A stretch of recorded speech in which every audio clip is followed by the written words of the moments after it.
الموت اللهم صل على سيدنا مولانا محمد معدن الجود والكرم وعلى آله وأصحابه وبارك وسلم صلاة وسلاما عليك يا سيدي يا رسول الله وعلى آلك وأصحابك يا سيدي يا حبيب الله صلاة والسلام عليك يا سيدي يا رحمة للعالمين وعلى آلك وأصحابك يا سيدي يا خاتم الأنبياء والمرسلين۔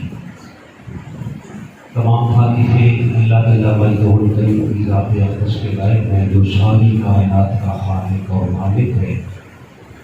لا تعداد ہدیت درود و نور شافعی یوم النشور احمد مجتبیٰ حضرت محمد مصطفیٰ صلی اللہ تعالیٰ علیہ وآلہ وبارک وسلم کی بارگاہ اقدس۔ حضرات گرامی، ہم سب یہاں جمع ہیں جناب محترم سید محمد شاہد صاحب کی روح کو ایصال ثواب کرنے کے لیے رب ذوالجلال قبلہ شاہ صاحب کو کروڑ کروڑ جنت کی راہ نصیب فرمائے۔ کل قیامت کے دن آقا کریم صلی اللہ علیہ وآلہ وسلم کی شفاعت نصیب فرمائے۔ شاہ صاحب کے پس منظرگان کو رب ذوالجلال صبر کی توفیق نصیب فرمائے اور یہ صدمہ برداشت کرنے کی ہمت عطا فرمائے۔ حضرات گرامی، موت جو دنیا پہ آیا ہے اس نے موت کا ذائقہ چکھنا ہے۔ خاندان والا ہو، قبیلے والا ہو، عہدے والا ہو، برادری والا ہو، مال و دولت والا ہو، جو دنیا پہ آیا ہے اس نے موت کا ذائقہ چکھنا ہے۔ یہ بات یاد رکھیے۔ بسا اوقات ایسے ہوتا ہے کہ پتہ جانتا ہے میں نے مرنا ہے، پتہ سب کو ہے مرنا ہے، جا کے اس دنیا سے رخصت ہونا ہے، اور یہ بھی پتہ ہے کہ جانے کے بعد ایک طویل سفر کر کے بندہ اس دنیا سے جائے گا۔ سفر طویل ہے۔ پہلے عالم ارواح میں تھا تو اس کا جسم نہیں تھا، پھر نہیں تھی، پھر یہ عالم پشت میں آیا، باپ کی پشت میں آ گیا، سفر جاری ہے، ابھی بھی اس کا وجود جسم نہیں ہے، روح ہے۔ حضرات پھر وہاں سے منتقل ہوگا، ایک اور جہان میں آ گیا جسے ماں کا رحم کہتے ہیں۔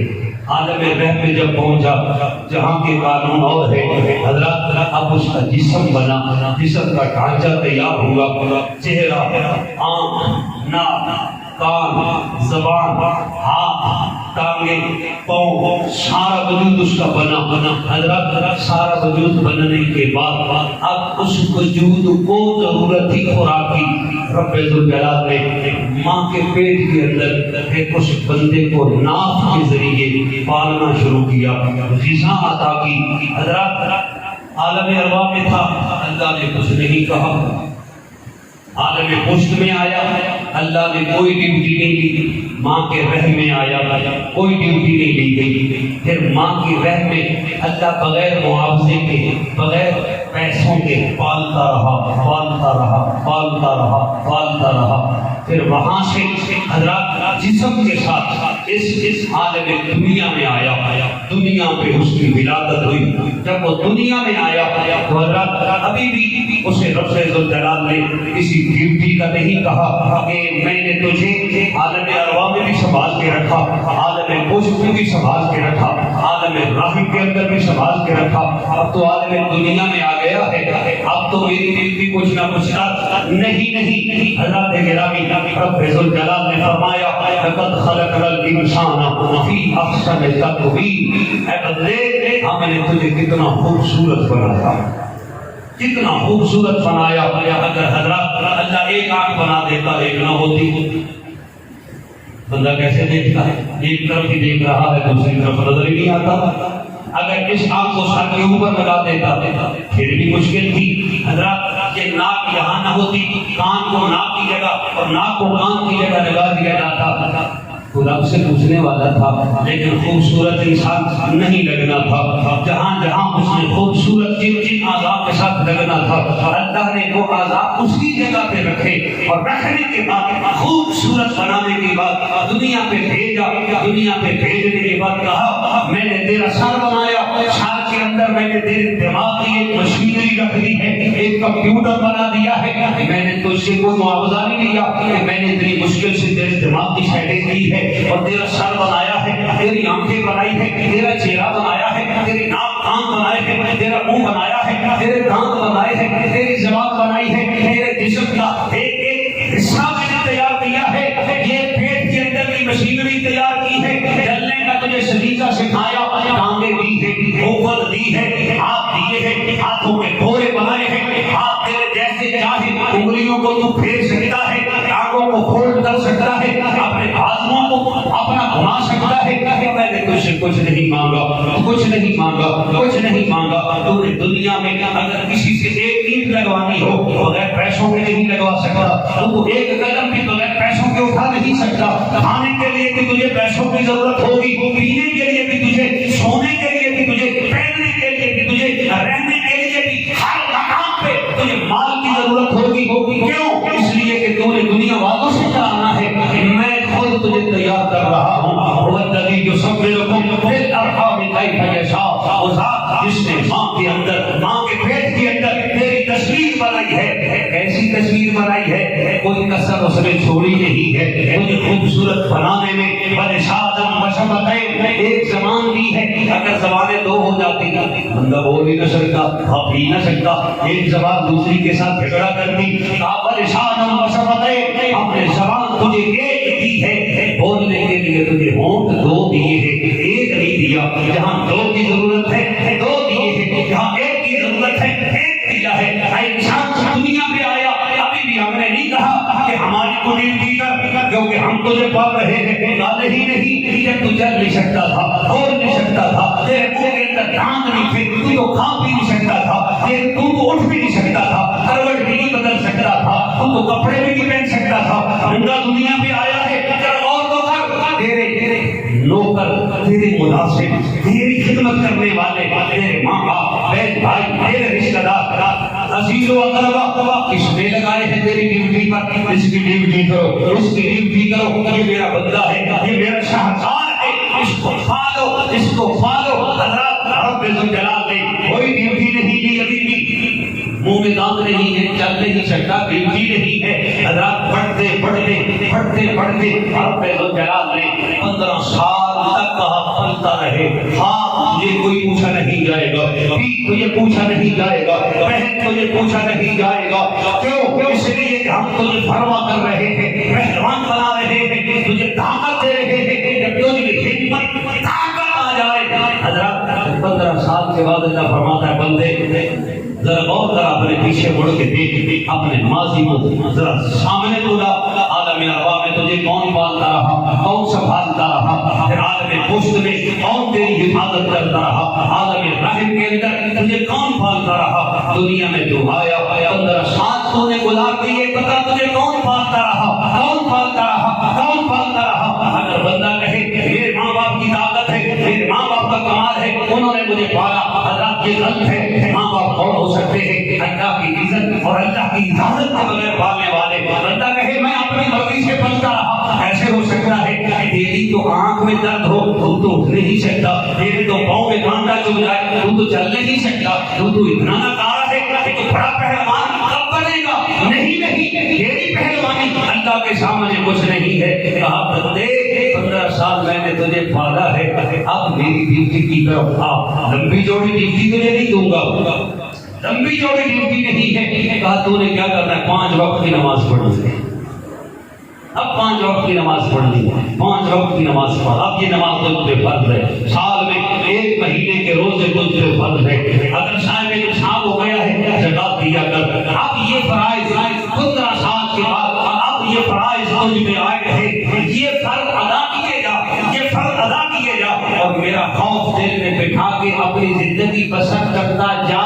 اللہ تجھے ضائع نہیں ہونے دے گا, اللہ تجھے ضائع نہیں ہونے دے گا. قرآن نے کہا رب کا بند فَإِنِ اسْتَغْفِرُوا رَبَّكُمْ ثم توبوا الیہ، اور استغفار کر، توبہ کر، اپنے رب سے ڈرتا رہے، رب کی فرما برداری کرتا رہے، ادھر اللہ کی طرف جھکتا رہے، آتا رہے اپنے رب کی فرما برداری میں۔ جب تو ادھر آتا رہے گا تو ہم انعام تجھے کیا دیں گے؟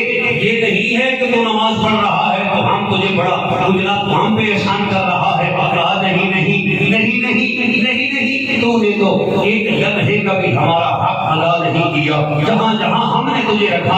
اب ڈیوٹی کیا ہے کہ ہماری فرما برداری کر، ہمارا خوف رکھ، ہم کی طرف رجوع کرتا رہے۔ اللہ فرماتا ہے جب تو ہماری طرف آئے گا، جو مت دیکھو متاع حسنا الی اجل مسمى، جب تک تو زندہ ہے دنیا پہ ہم تجھے خوبصورت مال عطا کریں گے، خوبصورت مال عطا کریں گے، تجھ سے کچھ چھین لیا جائے گا نہیں، ہم تجھے دیں گے، مرنے سے پہلے پہلے تجھے خوبصورت ایک وقت مقررہ تک مال عطا کریں گے، متاع حسنا، خوبصورت متاع عطا کریں گے، نفع والا مال تجھے عطا کریں گے جس سے تو فائدہ اٹھائے گا۔ اور فرمایا ہمارا بن کے جب دنیا سے جائے گا تو جب دنیا سے جائے گا تو اس کے بعد بھی تجھے چھوڑا نہیں جائے گا، دنیا والے تجھے بھول جائیں گے، دنیا والوں کے لیے تو نکارا ہو گیا۔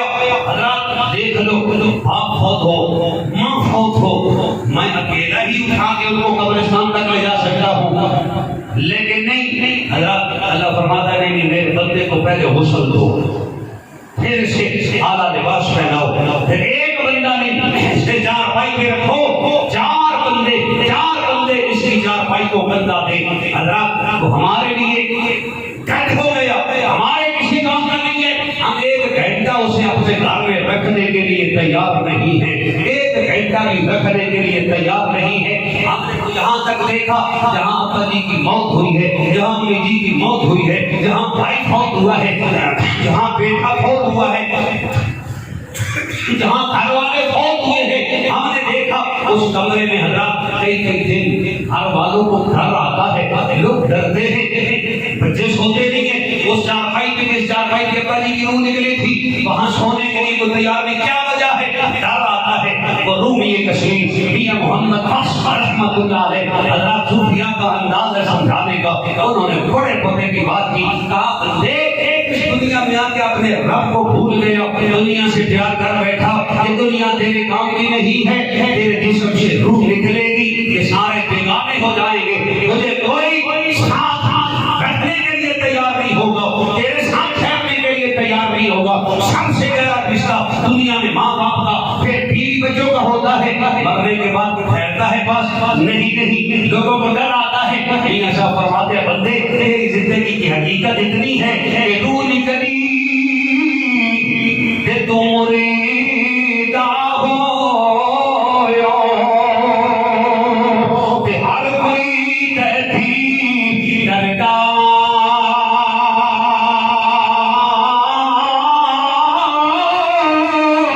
روح نکلی کہ تم مریدہ ہو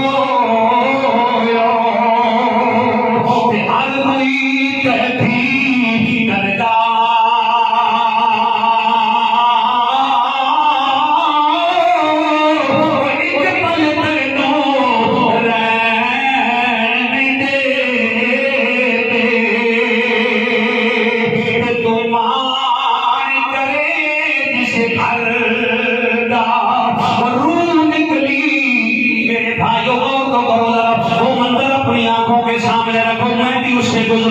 آپ نے بھی اس سے گزرنا ہے۔ یہ خیال کرو اتنا طویل سفر کرنے کے بعد جب قبر میں جائیں گے کوئی تو پوچھنے والا ہوگا، کل جب قبروں سے اٹھیں گے میدان محشر قائم ہوگا، اس وقت کوئی تو پوچھنے والا ہوگا۔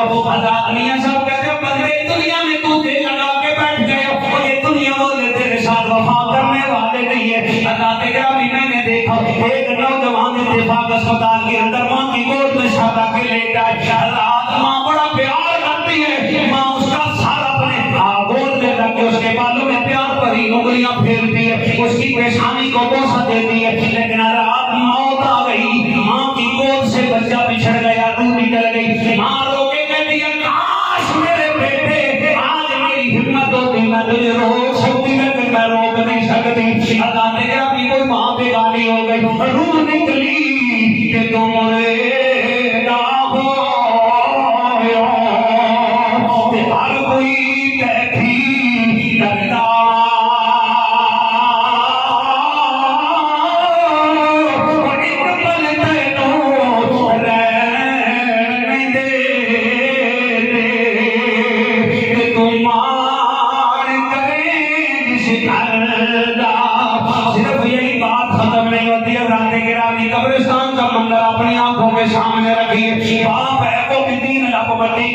کے کہتا ہے بیٹا تیری یاری ختم ہو گئی، تیرا میرا رشتہ یہی تک تھا، اس کے آگے تیرا میرا رشتہ ختم ہو گیا۔ دوست یار بڑی گہری یاری رکھنے والے واقعی میں نے اپنی آنکھوں سے دیکھے، تین لب مٹی کے ڈال کے کہتے ہیں وہ یاری ختم ہو گئی۔ اور بیٹھڑی کیا محمد بشر رحمۃ اللہ علیہ نے بڑا نقشہ بیان فرمایا۔ آپ فرماتے ہیں بندے کیفیت یہ ہوگی کہ پھاڑے پھاڑے ہوتی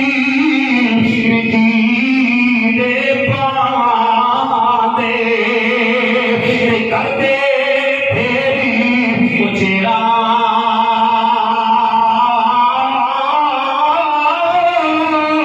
منگ دعائی گھرانوں آتے پھر پاندے تیرا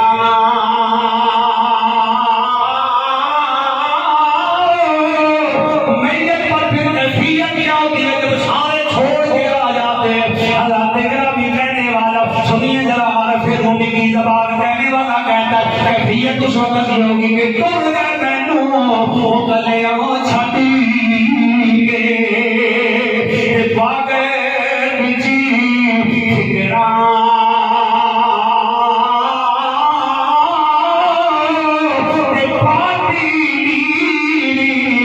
پرانی مانگو ڈگ گئے بچی فکراں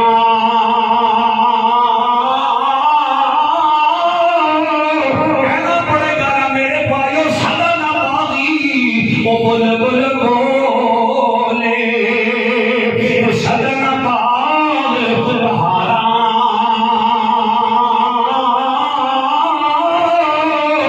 سدا نہ ماپے حسین جوانی سدا نہ صحبت یارا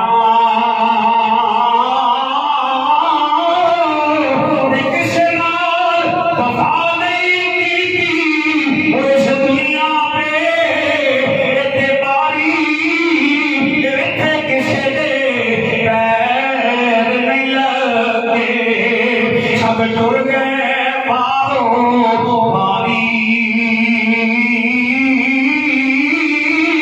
آزمے تھے وہ دل نہ لائی دروں سے جان دیواری۔ میرے بھائیوں اللہ کی طرف دل بنائے، حضور کے پاس ایک دیہاتی سیاحی ہے، دیہاتی انہوں نے آ کے کہا آقا میں پوچھنا چاہتا دنیا میں سب سے بہترین قوم ہے، دنیا میں سب سے بہترین قوم ہے۔ آقا کریم نے فرمایا اور یہ بات یاد رکھیے نبی اکرم صلی اللہ علیہ وسلم کی بارگاہ میں جب بھی کوئی بندہ آ کے سوال کرتا تھا نا حضور اس کے سوال بھی سنتے اس کے لفظوں پر بھی توجہ فرماتے ہیں اور حضور اس کے سوال کے پیچھے اس کے دل کے ارادے کو بھی دیکھتے تھے۔ یہ سوال کر رہا ہے اس کے پیچھے اس کے دل میں ارادہ کیا ہے، حضور اس کو جان کے یہ دونوں چیزیں سامنے رکھ کے میرا نبی جواب دیا کرتا تھا۔ آقا کریم صلی اللہ علیہ وسلم کی بارگاہ میں اس موقع پر جب اس بدوی سے آتی ہے آگے کچھ آقا ذرا ارشاد فرمائیں دنیا میں سب سے بہترین قوم ہے، ہمارے یہاں دنیا میں سب سے بہترین وہ ہے بادشاہ جس کے پاس وہ اچھی گاڑی ہو کہ وہ کسی ادارے کا سربراہ ہو، وہ حکومت میں ہو، کہتے یہ بڑا اچھا بڑا ہے، رب رسول کے ہاں یہ قانون ہے، رب رسول کے ہاں یہ قانون ہے۔ سنیے آقا کریم صلی اللہ علیہ وسلم سے پوچھا آقا دنیا میں سب سے بہترین کون ہے؟ امام الانبیاء نے فرمایا میرے غلام دنیا میں سب سے بہترین وہ نوجوان ہے نوجوان لیکن اپنی جوانی کو بڑھاپے کے اندر ڈال کے اسی نے رکھا ہوا ہے۔ یہ کوئی جان خبر نہیں سنا رہا، ان لبوں سے نکلنے والے لفظوں کا مفہوم عرض کر رہا ہوں جن کو قرآن کہتا ہے وما ينطق عن الهوى ان هو الا وحی یوحی۔ ایک صحابی تھے وہ ہر بات حضور کے لکھ لیا کرتے تھے، تو حضرت سیدنا فاروق اعظم نے فرمایا ہر بات لکھ لیتا تھا، حضور کی ہر بات لکھ لیتا نہ لکھا کر حضور کبھی جلال میں ہوتے ہیں کبھی جمال میں ہوتے ہیں، چلو جمال کی بات تو سمجھ آتی ہے لیکن آقا کریم جب کبھی جمال میں ہو تو لکھ لے، ہر بات میں لکھا کرتا انہوں نے لکھنا چھوڑ دیا، حضور نے دیکھا ارشاد فرمایا میری باتیں لکھتا تھا کیوں چھوڑ دی؟ عرض کیا آقا سے کتنا عمر نے مجھے منع کیا؟ حضور نے فرمایا عمر کیوں؟ عرض کیا آقا میں نے اس لیے منع کیا تھا آپ کبھی جمال میں ہوتے ہیں کبھی جلال میں، جمال والی کو میں نے سکھانے کے لیے کہا جلال والی نہ لکھا کر۔ آقا کریم نے فرمایا میرے غلاموں سنو، اس صحابی کو لکھنے والے کو فرمایا لکھا کر نبی جلال میں ہو یا جمال میں ہو اس کی زبان سے سوائے حق کے کچھ نہیں نکلتا، سوائے حق کے کچھ نہیں نکلتا۔ آقا کریم نے فرمایا میرے غلام دنیا میں سب سے بہترین وہ نوجوان ہے، وہ نوجوان ہے نوجوان لیکن اپنی جوانی کو اس نے پورا بنا کے رکھا ہوا ہے، بڑھاپے کے اندر ڈال کے رکھا ہوا ہے۔ اب اس میں تو جانے کی ضرورت نہیں، آپ صاحب فراست لوگ بیٹھے ہیں، صاحب علم بیٹھے ہیں کہ نوجوان بوڑھا کیسے بنتا ہے۔ حضور نے فرمایا دنیا میں سب سے بہترین وہ بندہ نوجوان ہے، اپنی جوانی کو بڑھاپے کے اندر ڈال کے رکھتا ہے۔ اسی سے آپ نے دوسرا سوال کر دیا، عرض کیا بدترین کون ہے دنیا میں؟ انسانوں میں سے بدترین کون ہے؟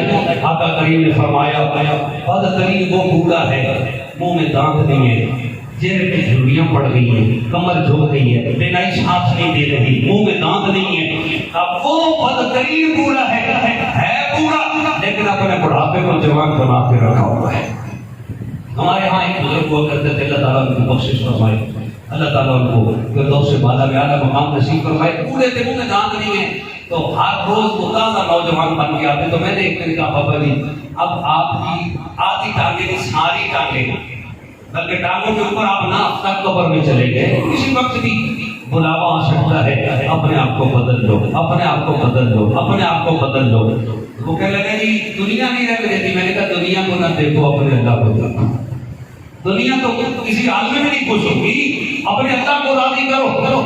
رات کسی وقت رات کو بات قبول کرتا ہے، اس وقت تو گزر گئے لیکن آگے سے جب واپس آئے میرے پاس آ گئے، کہنے لگے قاری صاحب میں اپنے آپ کو کہتے، میں نے کہا یہ چہرہ بدل، یہ چہرہ رب رسول کا بنا، جیسے اللہ نے حکم دیا، جیسے رسول اللہ نے کر کے دکھایا ایسے کر لو، بس یہ چہرہ بنا دو۔ کہنے لگا اللہ مجھے معاف کر دے گا، میں نے کہا گارنٹی تو ہم نہیں دے سکتے لیکن یقین کامل ہے اگر آپ سچی توبہ کر کے اپنے رب کی طرف آ جاؤ تو اس کا اعلان ہے ادھر بندہ توبہ کرے گا تو ان اللہ یحب التوابین، ادھر وہ توبہ کرے گا ادھر تیرا رب اعلان کرے گا اے بندے تیرا رب تجھے اپنا دوست بنائے گا، اللہ نے تجھے اپنا دوست بنا دیا۔ اور حضور نے فرمایا توبہ کرنے والا ایسا جیسے اس نے گناہ کیے ہوئے، جیسے اس نے گناہ کیے ہوئے۔ حضرات آخری بات سنیے، چھوٹے سے لفظ ہے، زبان پر بڑے ہلکے ہیں لیکن میزان پر تب جب نامہ اعمال رکھا جائے گا تھوڑے وزنی ہو جائیں گے۔ حضور نے فرمایا زبان پر بڑے ہلکے ہیں، جملے ہیں سبحان اللہ و بحمدہ سبحان اللہ العظیم۔ مشکل تو نہیں ہے نا، میں نہیں پڑھوانا چاہتا لیکن پڑھوا رہا ہوں، شاہ صاحب کے لیے ہم سارے آئے ہیں، شاہ صاحب کی اگلی منزلوں کو آسان کرنے کے ہم سارے یہاں بیٹھے ہیں، ہمارا اور کوئی مقصد نہیں ہے، کوئی مقصد نہیں ہے۔ حضرات سارے ایک مرتبہ پڑھو سبحان اللہ و بحمدہ سبحان اللہ العظیم، پھر ایک مرتبہ پڑھو، کوئی خاموش نہ رہے، سبحان اللہ و بحمدہ سبحان اللہ العظیم، سبحان اللہ و بحمدہ سبحان اللہ العظیم۔ یہ میں نے آپ سے اس لیے پڑھوائے ان کو زبان کا ورد بناؤ، زبان کا ورد بناؤ۔ آقا کریم نے فرمایا جس بندے نے ایک دن میں 100 مرتبہ یعنی معمول بنا لیا ہر روز 100 مرتبہ یہ جملے پڑھتا ہے نا سبحان اللہ و بحمدہ سبحان اللہ العظیم، حضور نے فرمایا اگر اس کے گناہ سمندر کی جھاگ کے برابر بھی ہوں گے نا تو اللہ معاف فرما دے گا۔ کتنے نفع کا سودا ہے، کتنے نفع کا سودا ہے۔ قرآن کہتا ہے کل نفس ذائقۃ الموت، جو آئے گا اس نے موت کا ذائقہ چکھنا ہے۔ یہ ذائقہ چکھنا ہے، یہ بات یاد رکھیے، مرتا کوئی نہیں ہے، روح نکلے تو مقام بدلتا ہے، مرتا کوئی نہیں ہے۔ موت ملنے کا نام ہے، مٹنے کا نام نہیں ہے، موت ملنے کا نام ہے۔ اگر مٹنے کا نام ہوتا تو غسل کیوں کرایا جاتا ہے؟ اگر مٹنے کا نام ہوتا تو پھر کفن کیوں پہنایا جاتا ہے؟ اگر مٹنے کا نام ہوتا خوشبو کیوں لگائی جاتی ہے؟ اگر مٹنے کا نام ہوتا قبر میں رکھ کے قبلہ رخ اس کا منہ کیوں کیا جاتا ہے؟ کیا وجہ ہے؟ لہذا پتہ چلا کہ موت مٹنے کا نام نہیں ہے، موت ملنے کا نام ہے، ملنے کا نام ہے، ملاقات کا نام ہے۔ جب ملاقات ہوگی جیسی ملاقات ہوتی ہے جیسے میزبان یا مہمان سے ملاقات ہو بندے کو پھر تیاری بھی ایسی کرنی چاہیے، تیاری بھی ایسی کرنی چاہیے۔ میرے بھائیوں اپنی موت کا سامان جمع کرو، مرنے کے بعد کا جو سفر ہے وہ سامان جمع کرو، وہ سامان جمع کرو، وہ سامان جمع کرو۔ موت نہیں چھوڑے گی، موت آئے گی، موت آئے گی۔ لوگ کہتے ہو دیکھی جائے گی، میں کہا کرتا ہوں نہیں، مرنے کے بعد تجھے کون دیکھا دیتا؟ مرنے کے بعد بھی کبھی کو دیکھنے دیتا؟ نہیں، کوئی نہیں دیکھنے دیتا۔ مرنے کے بعد تو اگر آنکھ کھلی ہے تو کہتے بند کر دو۔ مرنے کے بعد کون وقت ہے جب تک یہ آنکھ کھلی ہے اس پہ قبضہ تیرا ہے، اس وقت تک اپنے رب کا بل اللہ کی طرف رجوع کر، اللہ کی طرف لوٹا۔ ہم کتنی مشکلات سے گزر رہے ہیں، کتنی مشکل۔ کبھی آپ نے سوچا جو ماسک پہنتے، کبھی اب میں ایک دن بیٹھا تو جانے میرے ذہن میں خیال آیا کہ بندہ منہ تب چھپاتا ہے جب گندا ہو جائے۔ وہ مجرم ہے، کچھ جرم کر لیا، بندہ منہ چھپا لیتا ہے، لوگوں سے منہ چھپاتا پھرتا ہے، کیوں؟ مجرم ہے، ملزم ہے، جرم کر لیا۔ حضرات سال سے اوپر چلا گیا، 2 سال ہونے والے ہمارے پر، ہم منہ چھپا رہے ہیں، منہ چھپا رہے ہیں۔ کبھی سوچا کس سے منہ چھپا رہے ہیں؟ کون سا جرم ہو گیا؟ سمجھانے کی ضرورت نہیں ہے۔ اسی لیے میرے بھائیوں اللہ کی طرف رجوع کرو۔ اللہ تعالیٰ میری آپ سب کی حاضری اپنی بارگاہ میں قبول فرمائے کہ بلا شاہ صاحب کو رب ذوالجلال کروٹ جنت الفردوس اعلیٰ مقام نصیب فرمائے، اپنی دیوار رحمت میں مقام علیین میں جگہ نصیب فرمائے۔ وآخر دعوانا الحمد للہ رب العالمین۔